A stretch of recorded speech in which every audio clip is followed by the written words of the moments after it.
ಒಂದು ತಿಳ್ಕೋ, ಕಥೆಯೆಲ್ಲ ಜೀವನವಾಗುವುದಿಲ್ಲ ಎಂಬ ಸತ್ಯವನ್ನು ಯಾವ ಕಾರಣಕ್ಕೂ ಮರಿಬೇಡ ನೀನು. ಏನಂದೆ? ನೀನು ಗರ್ಭಿಣಿಯ?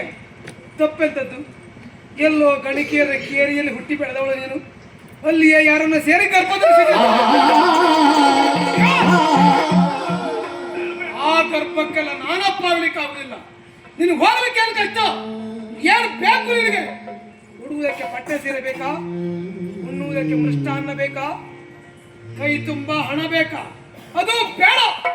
ಮೈ ತುಂಬ ಹೇರಿಕೊಳ್ಳುವುದಕ್ಕೆ ಆಭರಣ ಬೇಕಾ? ಅಷ್ಟನ್ನು ಕೇಳು. ಉಳಿಸುವ ವ್ಯವಸ್ಥೆ ನಾನೇ ಮಾಡ್ತೇನೆ. ತೆಗೆದುಕೊಂಡು ಬಾಯಿ ಮುಚ್ಚಿಕೊಂಡು ಹೋಗ್ತಾ ಇರ್ಬೇಕು.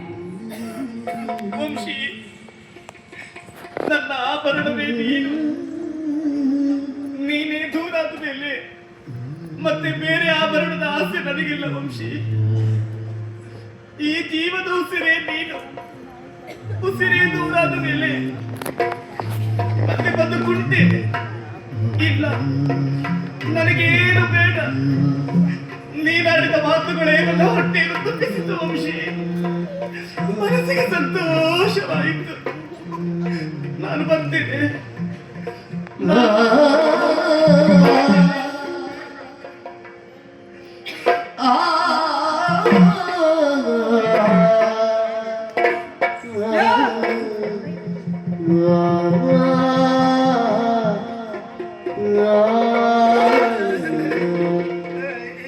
ಏನಿಲ್ಲ, ನಾನು ನಿನಗೆ ಕೊಟ್ಟದ್ದು ಕಡಿಮೆ ಆಗಿರಬಹುದು.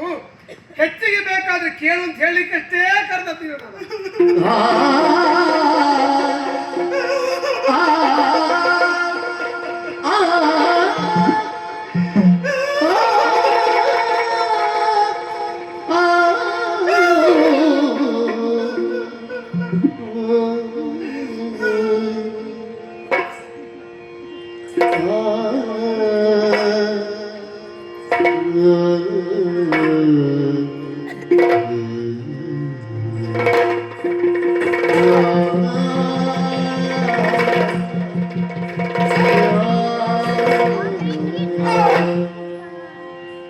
ಏನಾಗುತ್ತಾ ಇದೆ ನನ್ನ ಜೀವನದಲ್ಲಿ? ಏನು ನಡೀತಾ ಇದೆ ನನ್ನ ಬದುಕಿನಲ್ಲಿ? ನನಗೊಂದು ಅರ್ಥವಾಗುವುದಿಲ್ಲ. ಅವರ ಆಡಳಿತ ಅಷ್ಟೂ ಮಾತನ್ನು ಕೇಳಿಸಿಕೊಂಡೆ. ನನಗೆ ಊಟ ಮಾಡಿಸಿದ್ದಂತೆ, ಜೋಗುಳ ಹಾಡಿದಂತೆ, ಗಾಳಿ ಬೀಸಿದ್ದಂತೆ, ಗಿರಿಧಾಮಕ್ಕೆ ಕರೆದುಕೊಂಡು ಹೋಗಿದ್ದಂತೆ. ಅವಳೀಗ ನನ್ನಿಂದ 3 ತಿಂಗಳ ಗರ್ಭಿಣಿಯಂತೆ. ಹೇಗ್ ಸಾಧ್ಯ? ಅವಳಿಗೂ ನನಗೂ ಏನ್ ಸಂಬಂಧ? ಅವಳಿಗೂ ಈ ಅರಮನೆಗೂ ಏನ್ ಸಂಬಂಧ?